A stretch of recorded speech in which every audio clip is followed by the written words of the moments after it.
The women in energy are just the most incredible people.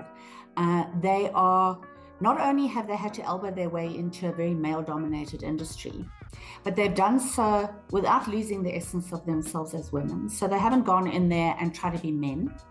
They've owned being women in a male-dominated space, and I think that's absolutely critical. We talk about equality. We don't want equality. We want equity. We want to be seen as who we are. We don't want to be men. There's a young girl somewhere who's sitting in Crawford who's like, what? It's actually possible? What? I can see Sam, so I think, to have more women, more visibility, because I think representation really does matter. But it's also for us to then consciously be thinking about those that have been left behind. When we own our essence as women, in whatever space we occupy, but we demand that we are seen as part of, the same cohort or within the same space. Not as men, but as women in that space, capable, determined, ambitious, brilliant. I mean, the women that I have encountered are absolutely brilliant. Welcome to the Energy Conversations podcast, your go-to source for unpacking the complexities of the South African energy sector. Welcome back to Energy Conversations, where we break down the complexities of the South African energy sector into digestible insights. I am your host, Thokozile Zambane, and this Women's Month, Energy Conversations presents She is Power, a celebration of women shaping South Africa's energy future. From policy rooms to power stations, community projects to corporate boardrooms, women are building, innovating, and leading. And today I have the honor of speaking to someone who is helping shape South Africa's energy future at a national level. Deputy Minister of Electricity and Energy, Samantha Graham-Maré, the woman leading the implementation of South Africa's Renewable Energy Masterplan, a key driver of South Africa's renewable energy future. Yes, this is a conversation about energy, but we are also talking about vision, about resilience, leadership, and the legacy that women are building. This is a conversation about power in every sense and the incredible women who are shaping how we produce it, lead it, and pass it on. Deputy Minister, welcome to Energy Conversations. Truly a privilege to have you join us. Oh, Thokozile, I'm so excited to be here, genuinely. Thank you so much. Before we get into the policies and the plans, I'd like to begin with you, because there's really a lot, and there's more of a story behind every title, and I'd love to hear your story. What life experiences have shaped how you lead and where you stand today? Well, Thokozile, obviously, I grew up in a single parent environment. I only met my father when I was 21, when I went to England to go and meet him. But I had an incredibly strong, incredibly amazing mother. Luckily, she's still alive. And then I got married quite young and had kids quite young, and made the choice to raise my children. So I became an entrepreneur so that I could work from home. I didn't want other people instilling their values into my kids. I wanted to be the person that shaped and molded them. And I must say, my kids are just my greatest achievement ever. They're just the most incredible two human beings you could ever wish to meet. My son's a helicopter pilot. My daughter is in politics as well, but just incredible human beings. And then I got divorced, which, these things happen. And I always say I was married for 21 years, and then I met the love of my life. So I met the most incredible human being to whom I'm married now. We've been married for 6 years. So second chances are what I'm all about. I didn't have opportunities to go to university after school because I had a single mom, and obviously I needed to work as soon as I finished school. So I only started my degree when I was 36. It took me 16 years to get my LLB. I always say to people it's because I'm a slow reader, but it was more about life getting in the way along the way. But I got my degree when I was 52. It's one of the personal achievements of which I'm most proud. And then I'm also a breast cancer survivor. I've had breast cancer twice. I had it when I was in my early 40s. Had a lumpectomy, went on chemo, went through that whole process in the lead up to my first election as a councillor. And then got it again in 2018, just before I was standing to be appointed to Parliament. So then I had a bilateral mastectomy and went through chemo radiation. So I've been bald twice. But yeah, so you asked me what shaped me. So getting into politics was one of the things that shaped my leadership. I think being a parent, obviously, I chose to be a very conscious parent. I chose to make decisions that were geared around what kind of humans I wanted to be responsible for raising. I wanted my kids to grow up to be good people. More than anything, I wanted them to be happy.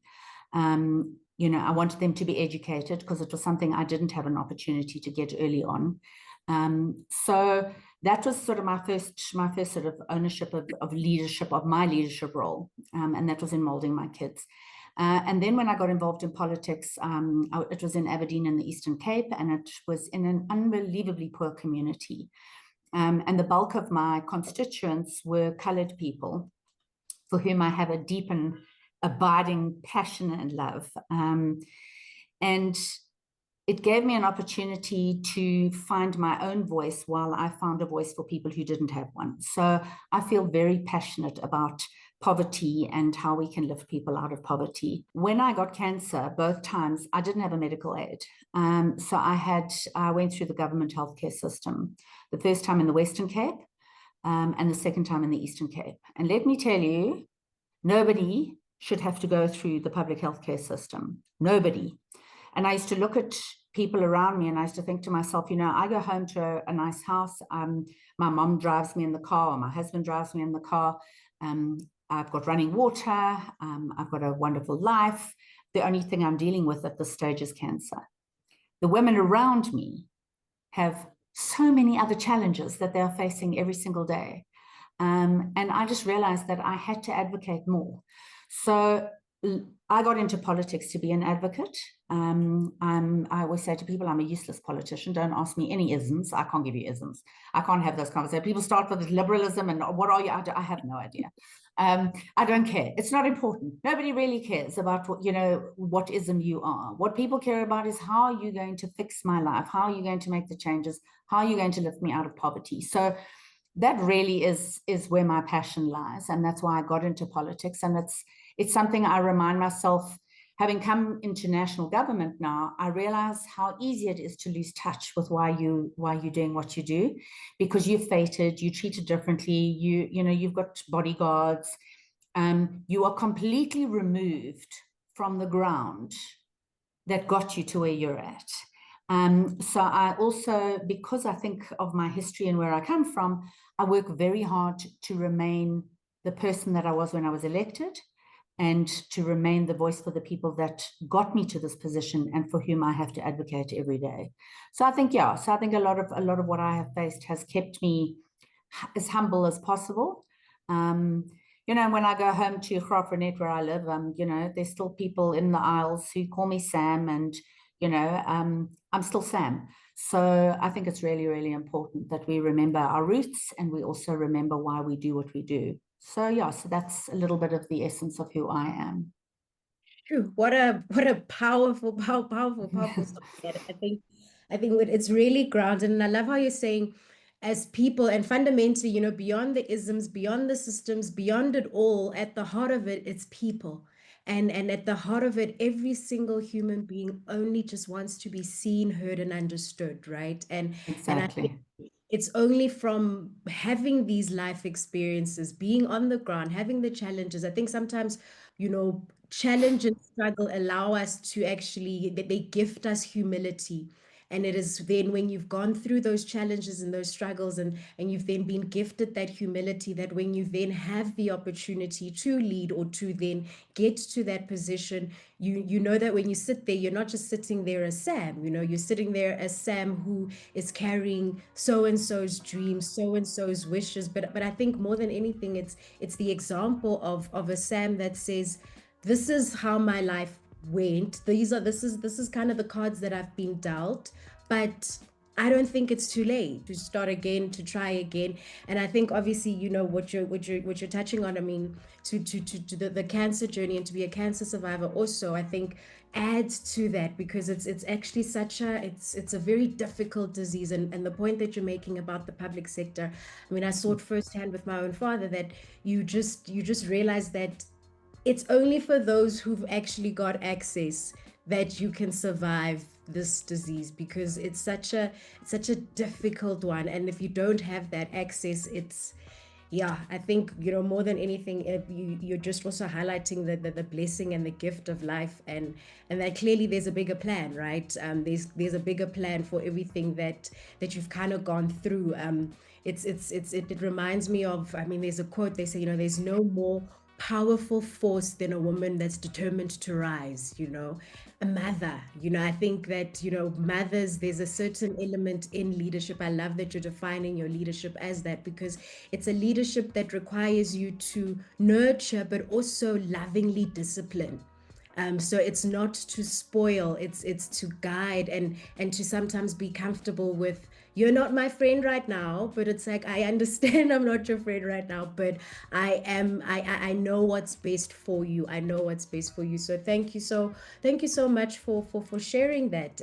And when we then speak of, and we speak about the energy sector, and we speak about, you know, this campaign of, you know, She is Power and Women, and what it actually means to have women in the room. What does power look like when it's yielded by women in the energy sector? Yesterday, I actually, I was very privileged to be part of a conversation about youth in the nuclear sector, and, you know, listening to youth voices. But the president of the Women in Nuclear was there, Notlolo. And I'm telling you, what an amazing woman. The work that they are doing is just ridiculous. And you know, I've been unbelievably blessed to have been given this opportunity. Certainly the highest position I ever dreamt of for myself, being an opposition politician my whole life, was that I would end up as a chairperson of a portfolio committee in Parliament. I mean, that was kind of as high as I dreamt, because I didn't think this was ever possible. And I keep saying to people, you know, it doesn't matter how big your dreams are, God's plans are even bigger. So this was never a place I thought I would find myself. But what I have found is that the women in energy are just the most incredible people. They are, not only have they had to elbow their way into a very male-dominated industry, but they've done so without losing the essence of themselves as women. So they haven't gone in there and tried to be men. They've owned being women in a male-dominated space. And I think that's absolutely critical. You know, we talk about equality. We don't want equality. We want equity. We want to be seen as who we are. We don't want to be men. We want to be women as women. So it's really important that women, when they elbow their way into whatever spaces they're elbowing their way into, that they continue to retain the essence of who they are. Because what makes us different is what makes us so amazing and so powerful. It's that compassion that we have. It's that kindness. It's the ability to just, you know, nurture. Those are really key qualities that women have that men don't necessarily have. I mean, I'm not saying that, you know, I'm obviously generalizing. And I think that for me is where the power lies, is that when we own our essence as women, in whatever space we occupy, but we demand that we are seen as part of, you know, the same cohort or the same within the same space, not as men, but as women in that space, capable, determined, ambitious, brilliant. I mean, the women that I have encountered are absolutely brilliant. But the other thing that I have found within the energy space that I think is absolutely phenomenal is the mentoring. So the women who've made it into that space, you know, often you've seen in business, women sort of get into business and they grow a pair of balls and they forget that they're actually women. I haven't seen that in the energy space. What I have seen is women looking out for women. Women who want to see other women succeed, women that are making sure that they're mentoring, that they're creating the space. So they're not threatened by other women because they're creating the space for other women to succeed. And I think for me, that's been incredible. What we do have to do, however, is we have to realize that a lot of the conversations we have about women in the workplace are for women who've already had opportunities to get to that point. They've already had an education. They've already been able to go to university. They've already had job experience. They've been guided and nurtured, and they've reached a point where we're now discussing their equity within the workplace. What we've lost sight of is that there are girl children in this country that live in small towns, that live in villages, that live in rural areas, that don't even know that these things are possible. They've never heard of jobs like this. For them, their future is having babies and living off childcare grants. We have to go and find ways to instill hope and dreams in our girl children if we want to truly talk about the power that women have to change this world. So we have to start taking our conversations out of this sort of inward-looking thing as to how we, work within our space that we've got, into how we can bring girl children into this so that we can change the trajectory of their lives. Because the face of poverty is the girl child. She is the one that has to go out and, give up her school to raise the children. She's the one that has to go out and find wood to cook on. She's the one that's going to stay at home and feed the babies while mom and dad are out, or when there's a child-headed household. So we have to use what power we have as women to change those stories if we're really going to say that women have taken their place in the world. In as much as, we can say we're all impacted by the elements in the same way, we're all impacted by load shedding in the same way, but there is certain little nuanced little prejudices in just my day and how my day is made up that's very different from my male counterpart. And I think also even the privileges that we have. I mean, we are here on a Zoom call, no challenges. We have access to Wi-Fi. We're having this conversation. This is, it's a dream. It doesn't seem like a reality for somebody who's living in some far remote area. And then more so, then you're compounding that with, prejudices like patriarchy, sexism, gender, all of that, and that then puts the girl child in a really difficult position, in that she's actually seen as competition to her male counterparts, and therefore, in the realm of boys club, or in the realm of just how these opportunities sometimes are even socialized, she's not even there. And that's what I'd be crying about. But like you're saying, somebody who doesn't even know that the opportunity exists, who, I think that the saddest thing is, when you speak about young children and young women and grants, is that's the level of exposure. The level of exposure has said that to survive or to be okay, I'm going to have some grant babies. And it's a phenomena, right? And calculating, okay, I'm going to add another grant baby. But what if she saw more? What if doors were opened? What if, and like you're saying, I think what we're very blessed with as women in the energy sector, and having been fortunate to have been in, I think this is probably my 15th year, is that there's a sisterhood that's developed. There's a sisterhood, and it's seeing women like you also. There's a young girl somewhere who's sitting in Graaff-Reinet who's like, what? It's actually possible? What? I can see Sam, so I think, to have more women, more visibility, because I think representation really does matter. But it's also for us to then consciously be thinking about those that have been left behind, and what are the doors, like what doors do we open? Like, how do we, what are some of the shifts that you've been able to champion that ensure that, women are able to actually get these opportunities? So we're talking about women rising in leadership and technical spaces, but how do we actually, what's been some of the work you've been able to do to really drive this shift? So I've been fortunate. I mean, the minister's given me several delegations within our department. So I've got some of those are sort of the more formal structures, but I have women in youth, obviously, is in my office. I've got an amazing person on my team, Kelly Beloy. She heads up the women. You've met Kelly. She's just wonderful. And I'm very proud, and I'm going to say it again, she's newly appointed to the board of NYDA. So I have somebody who's passionate about youth and driving youth issues, but also about women issues. So one of the things we're busy with is reworking the gender strategy within the department. So that's been running for the last 5 years. So it's now, we've come in at a great time, because we are able to now review what's happened over the last 5 years, and then look at where we've had problems and stuff, and then take the new strategy forward based on learnings, based on the things that have worked, based on the things that haven't worked. We're doing the same with our youth strategy. So it's really important that we do that. Another thing that we're doing is we're trying to do a roadshow to universities. We're trying to get involved at university level as much as possible, speaking to young people about the opportunities. But also at schools, we have to reach out to schools. We're hopefully doing a career expo next week in Buffalo City Metro for high school students to have those conversations where where I'm present talking to the kids. Even this week at Science Week, we're going to Pelindaba tomorrow. We've got a meeting with the NEXA people, but we're going to spend an hour with all the students that are visiting NEXA as well. I love engaging with youth. So I love chatting to young people and talking to them about, dreams and passions and, getting them enthusiastic about their lives. We're also championing as part of the G20 a clean cooking initiative. So we brought that across from, it was one of Brazil's priorities from the G20 last year, but it was launched in Saudi several years ago as part of the sort of G20 initiatives under energy.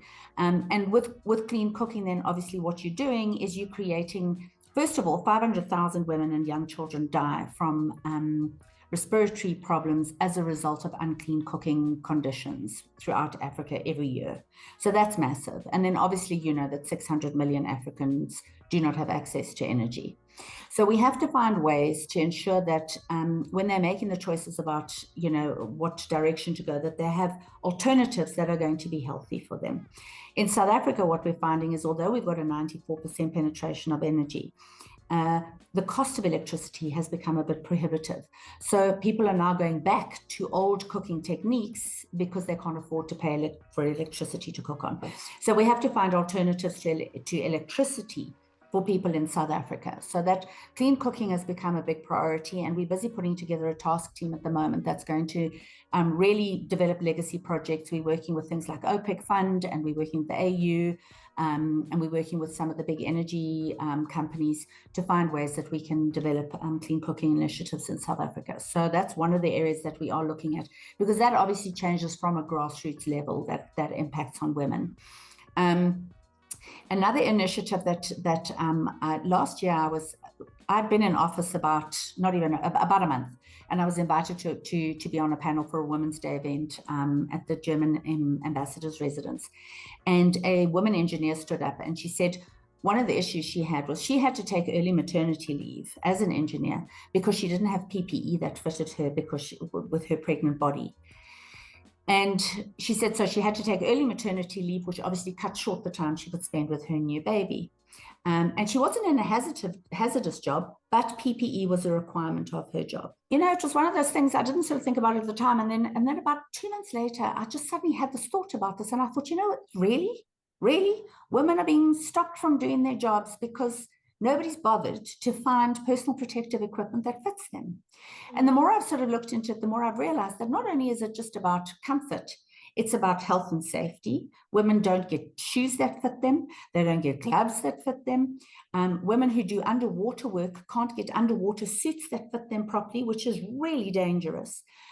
Women in mines were expected to wear full body overalls, which requires you to remove your entire overall when you go to the bathroom. A woman underground, where she's sharing a toilet with a whole bunch of male miners, they're women who've been assaulted and raped because they've had to remove their overalls to go to the bathroom, and it's been an opportunity. So these are real issues. When I've spoken to men about it, they've gone, oh, well, they're more important things than how women look when they go to work. Well, why should women in engineering not look good when they go to work? Why? Because they've chosen that as a career. Should they not be able to look like you look when you dress up every day for work? So it's about inclusive personal protective equipment. It's about finding protective equipment that fits South African women's bodies, because a South African woman's body is not like a European man's body, which is the model that they use for PPE. So we are driving a big inclusive PPE project as well. We've had engagements with a UK company that is also doing a similar thing. We're going to start looking at measurements at the moment. So in other words, getting an idea of what sort of measurements we need to get. And then hopefully we can link that into things like creating nice product lines, which will create jobs and become something that becomes a truly South African project for women and even men, the little chunky men out there who's, who don't fit into PPE. So, we can also try and adapt PPE for those little chunky bodies as well. So those are some of the initiatives we're working on. And then obviously, when we have put women and youth at the forefront of almost everything we do, trying to have those ongoing conversations. So those are some of the tangibles. And I love how you say, oh, well, that's just it. This is all we're doing. And it's quite phenomenal work that you're doing. And I think what's also exciting or the comfort is it's the lens with which we view situations, we view problems, and as you've rightly said, a man would not have had that lens. And it then says to us, how many solutions or how many challenges are just never going to get resolved or are never seen as even being a challenge because the correct lens actually really isn't being applied.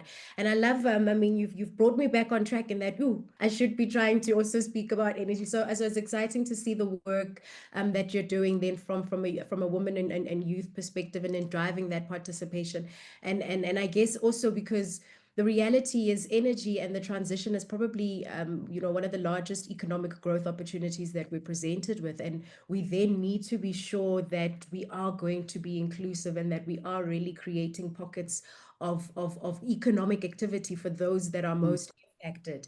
And I want us to then, zoom out a little bit and actually, digging into to the energy sector, the South African energy sector.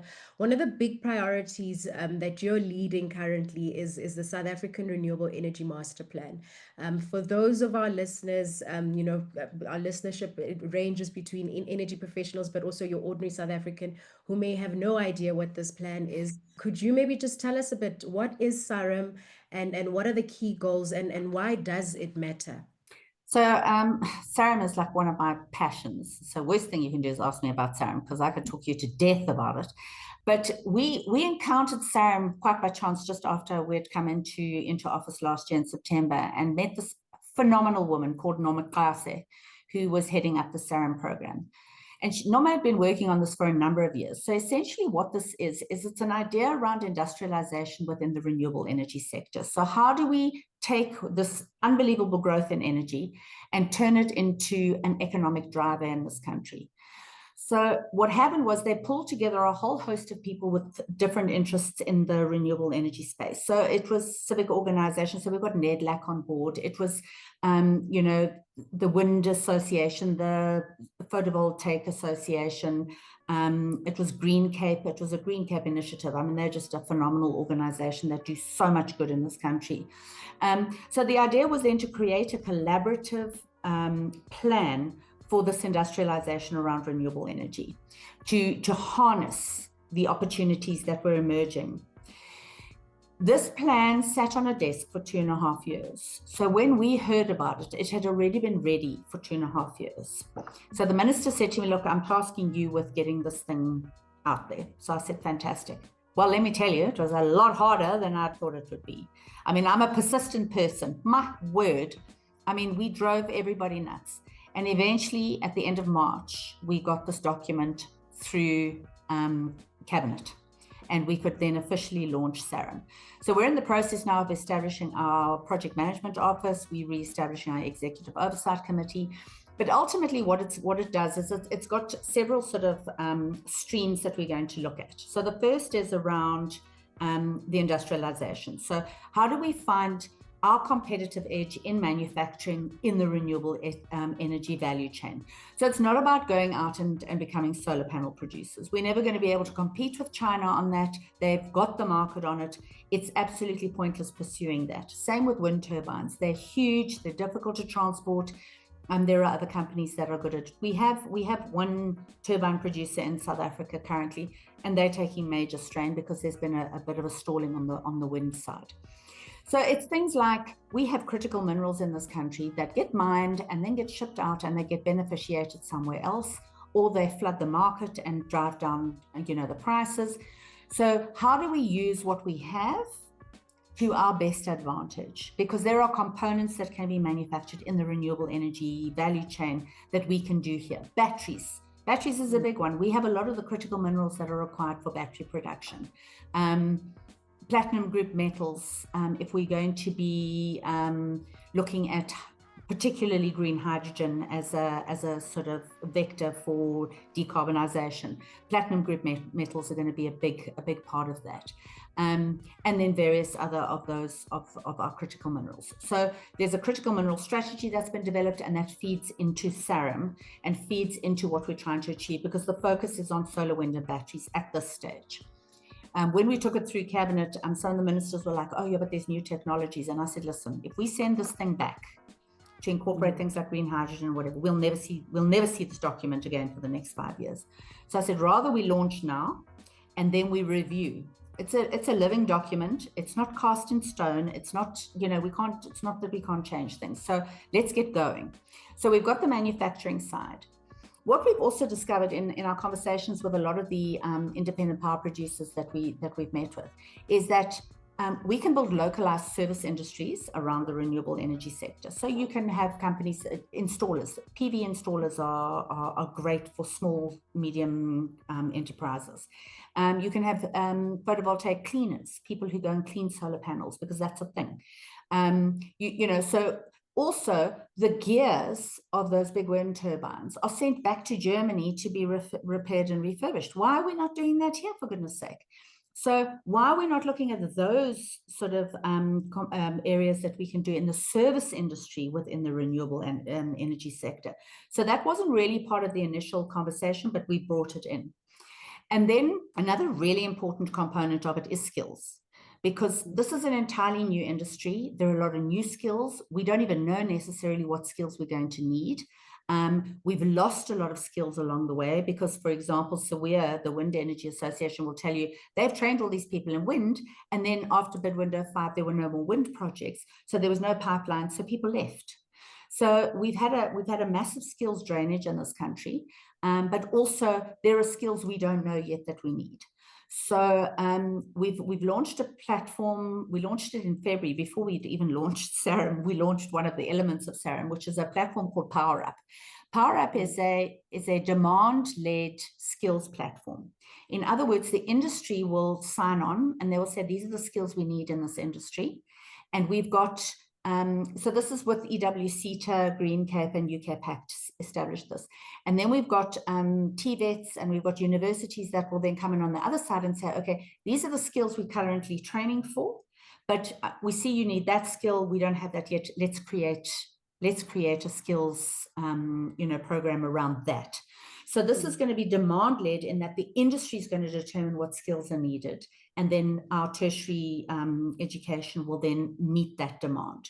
It'll also allow for things like internships, mentorships, et cetera, et cetera. So the justtransitioning.org then speaks to, once those people have the skill set, where do they go to find the jobs? They go through your platform and they find the jobs that they need. So Power Up and justtransitioning.org can work so beautifully together and feed into each other, because your platform can talk about skills that maybe people find that they do need, that they don't have. They can link in through Power Up and we can find that. So it's also a way of making sure that all the people that are doing skills training and that feed into that system, that ecosystem, so that we know what everybody's doing and what's available. So we're thrilled about Power Up, because with Mission 300, the idea is obviously now to provide electricity to 300 million Africans by 2030. It's a massive initiative. I want SAREM to create the platform for South Africa to become the resource center for Africa in terms of components, in terms of skills, in terms of training, in terms of service organizations, because why should Africa's transition not be led by Africans? Why must everything always be led by everybody else? This is an opportunity for us to be creating skills, components, opportunities by Africans for Africans. And that's what SAREM needs to be. So as I said to you, you're asking the wrong person to talk about SAREM if you've got limited time. I'm so passionate about it. I love it. And I mean, like, and a key commitment that you've highlighted, because I mean, there's a really bold commitment in SAREM around localization. So how do we in this transition that South Africa is going through, there's a lot of international players that are coming in, but how do we localize one so that in us solving our own challenges, we create economic opportunities for South Africans, but also for us to take the same view that the rest of the world takes on Africa, right? And takes a look at it when they're looking at the continent, because the continent itself and the infrastructure backlog, our energy poverty challenges, again, an economic growth opportunity. So it's also for us as South Africans to say, my international counterparts are looking at this continent and they're planning their expansion plan. Their GDP growth is predicted because it's going to come from right here on the continent. What am I doing then from a South African perspective? And I think as South Africans, when we have plans like this, we've got to see it as the ability to start building up these business cases for export opportunities, for expansion opportunities. And I love the point that you're also making around the fact that we do need to have better cohesion and better connection in the ecosystem. I absolutely do see a really great collaboration on both platforms because they do solve the link. And I think what we all need to be trying to figure out is, you're doing this in this corner, you're doing this in this corner. Firstly, let's all find out, what are we all doing?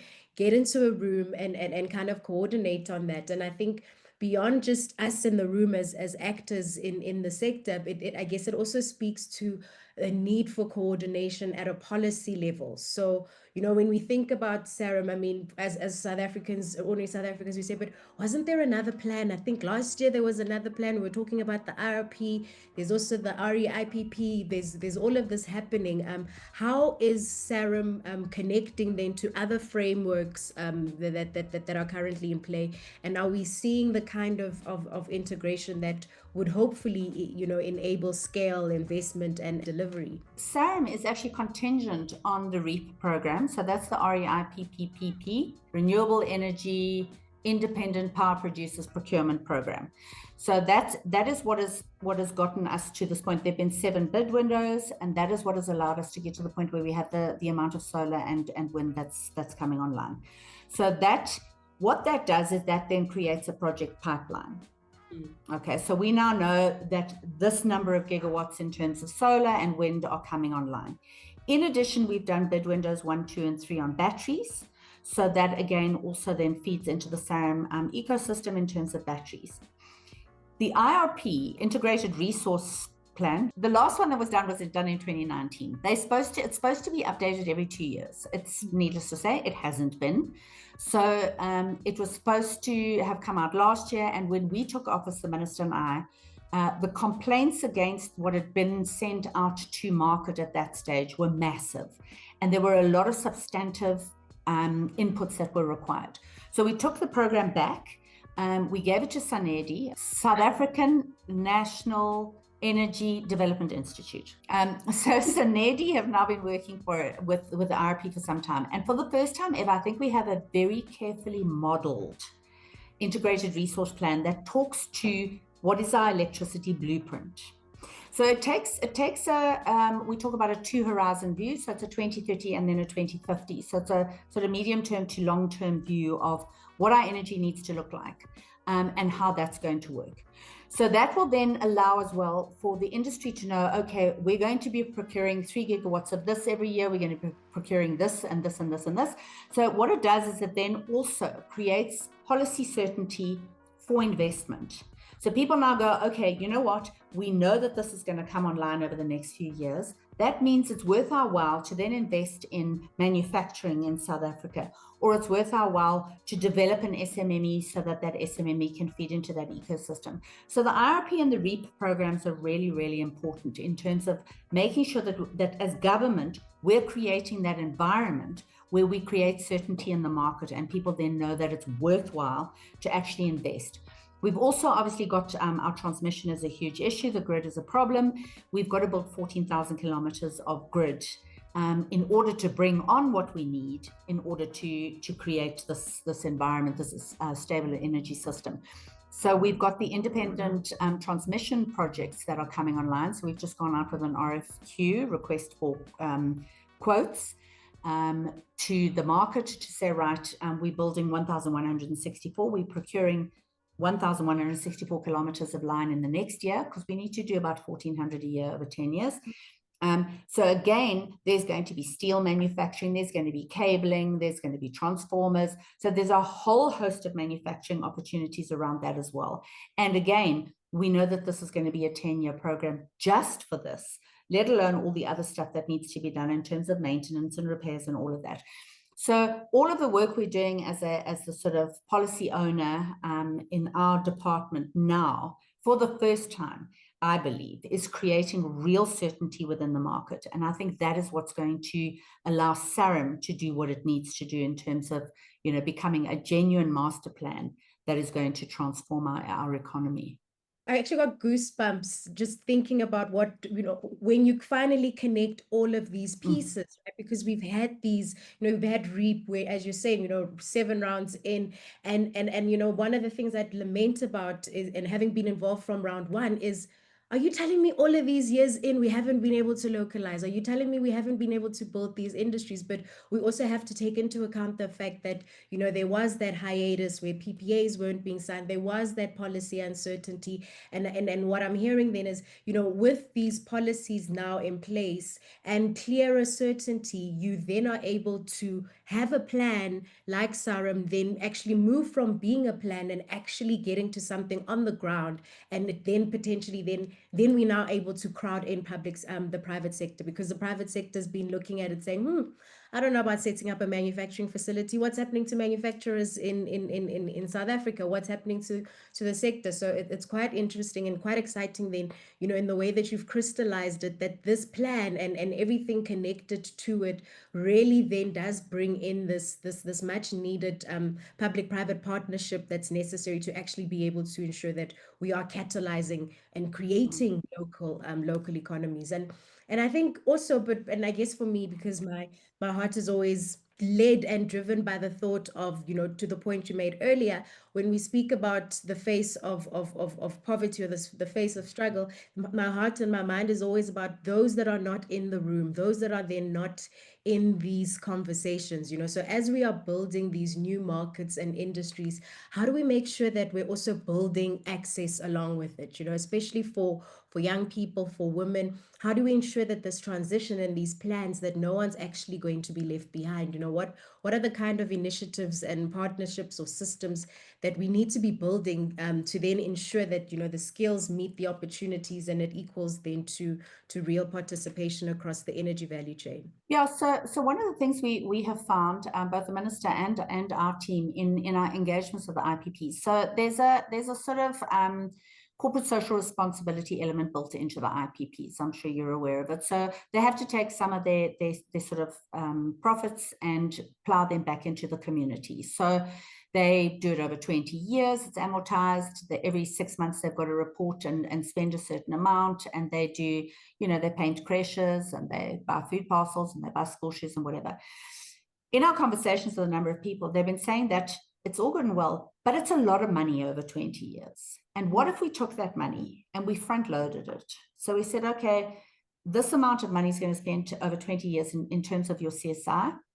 How do we make that more catalytic than just these plug and play little activities that you do every 6 months to check boxes?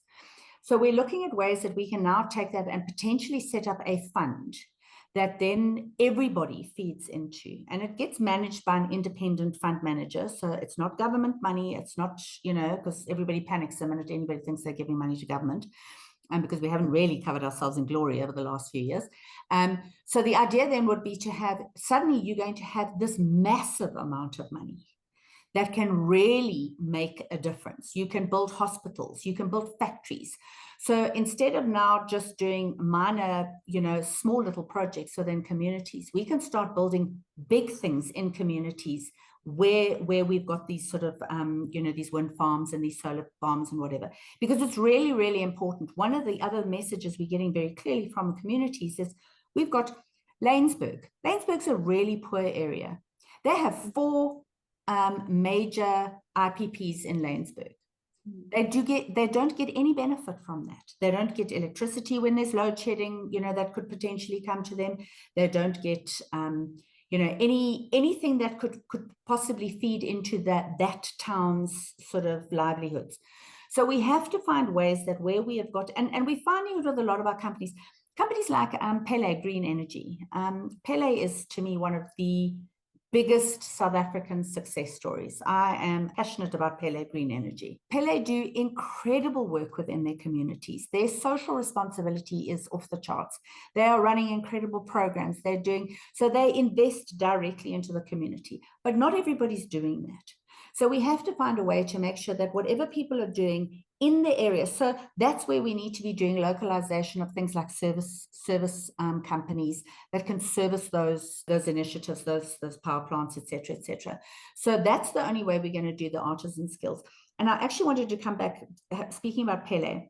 Pele's human resources manager, chief people officer, her name is Melissa. She's the most, I mean, again, just this woman is mind-blowing. She's so cool. She was saying, and I use this now everywhere, and I tell everybody that it's from her because I don't want people to think I'm a plagiarizer.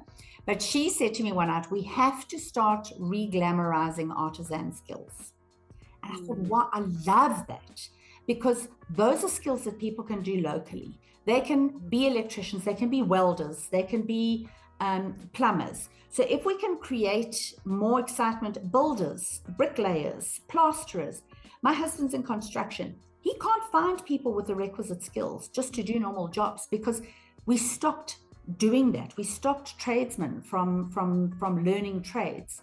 So that localization aspect, we can set up, small little colleges locally that can train people, because also, and I think it was in a conversation with you and your team, you were saying you can't take people from Limpopo and expect them to go to Cape Town to get skills development. So how do we make sure that the skills come to the people? And that's part of what we need to look at in the way that we're using corporate social responsibility funding, is to make sure that it's benefiting the communities that are impacted by the developments. And that will also be part of the conversation that we're having. So these are the sort of initiatives that we're looking at. It's what I'm excited about, and I have this, the minister's amazing. He's got this incredible out-of-the-box thinking, which is so fantastic. And I've got a team who also, none of us have been in the energy sector, so none of us think like engineers. We think differently. And I think what's happened is that we've got a ministry now that's thinking outside of the box about solving problems that people have looked at normally in the past and gone, oh, well, this is the way we've always done it, so this is the way we need to do it. And I think our ministry is doing things completely differently to how it's been done in the past. So I'm excited about a lot of the initiatives that we have. Again, it's that partnership between government and the private sector. We do need to be looking at the IPPs, especially under these programs. So even in, the transmission program that would be coming up, what do those, economic development obligations look like? And how do we ensure that we structure it in a way that we've learned from the shortcomings of the REAP program? How is it that, the amount of SED spend, the amount of enterprise and supplier development spend isn't really making that meaningful impact? And is it not time to see how do we collaborate? And I think it also, it opens us up to the conversation even around finally having sector codes in place. Because the reality is, as we liberalize the sector, government can only go so far in saying, well, you must do this and you're going to get this right. But there has to be a way of regulating what the private sector does amongst ourselves, because otherwise, if when you're looking private sector to private sector player, I'm just concerned about the bottom line, and I'm just concerned about what's going to get this for me cheaper, or in this way, forgetting that development and dealing with our development challenges comes at a cost. And we need to be regulating that, okay, you have your 5 cents. Let's not do another, low impact project. Let's see how do we collectively do this. And I think it's also even in perhaps how we structure the programs is creating an incentive to incentivize private sector to think out of the box. So what could you partner this solution with that is actually going to industrialize, or that's going to actually create opportunities in that community? Because even, when we think about it from a generation to generation perspective, I'm not going to replace coal mine workers, all of them in a solar plant. That's not realistically what's going to happen. So what else can I do? And it's putting that back on the private sector of saying, look, we're all in favor of the transition. There is a need for it, but let's think collectively that, okay, these jobs, they're still sitting here. So what now? Let's move from mono economies, like what we're looking at in Mpumalanga and the challenges there. Really, really exciting. And I think, we could probably keep talking around SAREM. But one thing you highlighted, and it's a topic that keeps coming up in the South African energy sector, is green hydrogen, this exciting frontier and what this could mean for the South African energy sector. What role do you see green hydrogen playing in South Africa's industrial future, and how do we ensure that it's not just another buzzword, but that it then actually becomes a real opportunity for local communities? So last year, I'd been in the job 2 months, July, August, yeah. So at the beginning of September, I had to go to the African Green Hydrogen Summit in Namibia. The minister asked if I would go. I knew nothing about green hydrogen. When I tell you I knew nothing about green hydrogen. They put me on a panel, these lunatics. So, I mean, it was ridiculous. That was the first time I mooted the idea of Team Africa, because all I'd heard the whole week I was there was Team Europe. And eventually I said, well, why is there no Team Africa? Why are we not talking as a continent and taking our place at the table and demanding respect? Because for years we've been treated like we're, the orphan child of the rest of the world. And everyone's very proud of themselves for, taking care of us. But we actually bring a huge amount of resources to the table, and we need to be treated as equal partners. So I said, I'm tired of us being treated as, children. We need to partner. And the green hydrogen is bringing that to a certain extent. It's also a brand new industry. And what I'm seeing with green hydrogen is that for the first time, women are not having to find a space in it. They're creating the spaces. Because it's a brand new industry, nobody else occupies that space. So what I've seen is this unbelievable emergence of women in the green hydrogen space. So that being said, when I arrived in Namibia, I knew nothing about green hydrogen. And a lot of people said to me, listen, this is just a buzzword. It's going to die down. It's too expensive. It's never going to happen.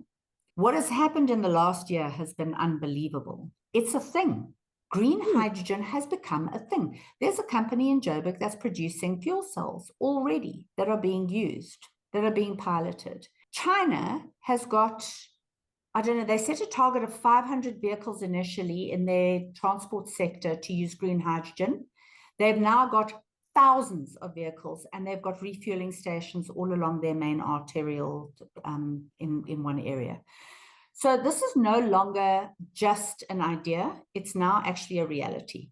It is expensive. 70% of your capital outlay in green hydrogen is the renewable energy component of it, because the additionality clause is a requirement. In other words, you can't take existing electricity that's used to provide people with power to fuel your green hydrogen. In addition, because our grid is 85% coal-fired, we can't use any of our electricity to fuel green hydrogen development. So the cost is massive. I think Hive Hydrogen in Kucha have just gone out for an RFP for 100 million rand just to get going. It's huge. But there are major opportunities for us. Sasol currently is the largest producer of hydrogen on the continent. Now, what they're producing is gray hydrogen, because they use gas and coal to produce it. If we can transform part of their production into green hydrogen, we can provide 40,000 tons of sustainable aviation fuel to the EU market by the end of this year. And by 2050, we will be providing 10% of their requirement for sustainable aviation fuel. We can also take the offset of that, which is diesel, which will be green diesel, and we can provide to the maritime industry for fuel.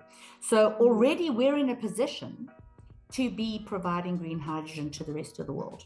The Port of Rotterdam, the Port of Antwerp-Bruges are already building terminals that can deal with sustainable aviation fuel and green hydrogen. So they are gearing up for that production to come to Europe. Our biggest constraint at this stage is the transport. We're very far from the market. And also there's very little green maritime transport, which means that the minute it gets onto a diesel, I mean, you can't spend all this money, you produce green hydrogen, then you put it on a diesel ship. So that kind of defeats the object. So we will have to wait until the maritime industry becomes more green and they're using green diesel or whatever they're using. But what we can do is value add products. So we can do green iron in this country, which will feed into Europe's requirement for green iron to go into green steel. We can also produce green ammonia, which feeds into the world's need for green fertilizer products. But also ammonia is a very good way of transporting hydrogen because it's a much safer way of doing it. So there are currently 5 major programs in South Africa, 5 projects that are in various stages of development. Kucha's quite far, the Hive project's quite far. There's an amazing project run by a company, Meta Motali, I think her sister's name is, do you know who I'm talking about? They're amazing. They've got a program in Priska that they're busy with. That's going very, very well. And then we're looking at Saldanha for the green iron, and we're looking at another one, a private one just outside Saldanha, and then Sasol. So we've already got, we're quite far along. We're also looking at, we've been speaking quite a lot. So there's a guy by the name of James Mnyope, who's the green hydrogen person for Namibia. And I keep saying there is no better marketer in the world than James. Every time I see him, I'm like, James, I'm sick to death of people talking about Namibia and the green hydrogen, because they've become, like, everybody thinks that they're the leaders in green hydrogen. Meanwhile, they're further back than we are in terms of their development. But James has done such a brilliant job of marketing Namibia as a green hydrogen destination. But the idea is that they will set up a port as well for refueling of ships that'll feed off their green hydrogen. So they're in various stages as well. And we're looking at potentially a green hydrogen corridor from Namibia all the way through Northern Cape down into Saldanha. So is green hydrogen a thing? Well, it is. It's a good way for us to decarbonize.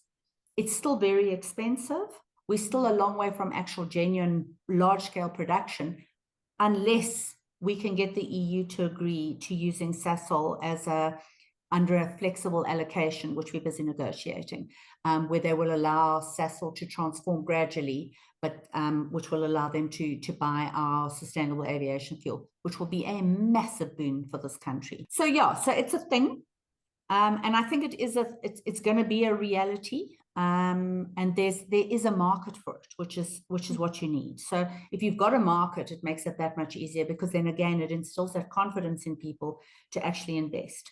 So we've got all the resources that are required to make green hydrogen. We're probably the best placed country in the world to make green hydrogen a reality. We've got the coastline, we've got the renewable energy resources in terms of our solar and our wind.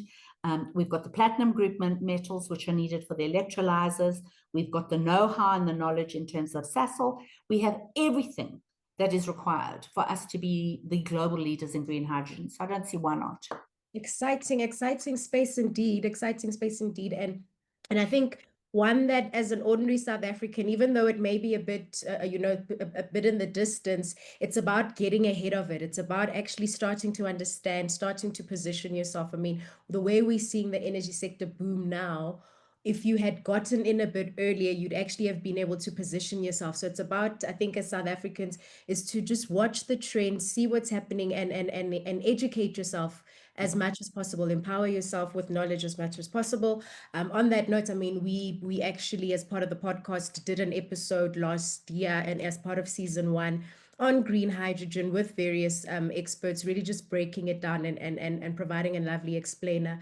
So I highly encourage our listeners to just go listen to that episode to learn more about this opportunity. As we wrap up this conversation, I think this conversation, I could continue chatting forever, but I think you've got really important things to go do related to our energy sector. But as we wrap up this conversation, I want to leave it on a note of possibility, because I think a lot of our conversation today, there's been an acknowledgement of the challenges, but there's really there's this energy and this feeling of possibility, and because this moment in our energy sector and in our energy story is so full of it, and I want to hear from you. What gives you hope? What do you believe is possible by 2030 if we get this right? And what would you say to a young woman listening today who dreams of being part of building something this massive? So the first thing I think that gives me hope is the fact that we haven't had load shedding. I mean, I think load shedding did so much damage to our national psyche. I think this country was in such a downward spiral emotionally, economically, just in terms of how we felt about our country, how we felt about each other. And that's sad, because to me, South Africa embodies hope. I am passionate about this country. I'm passionate about its people.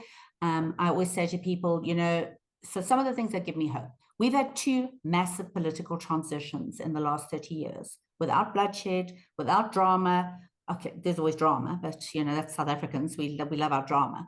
But without it being ugly, without people dying, we've just transitioned because we knew in our heart of hearts that was the right thing for us to do as a country.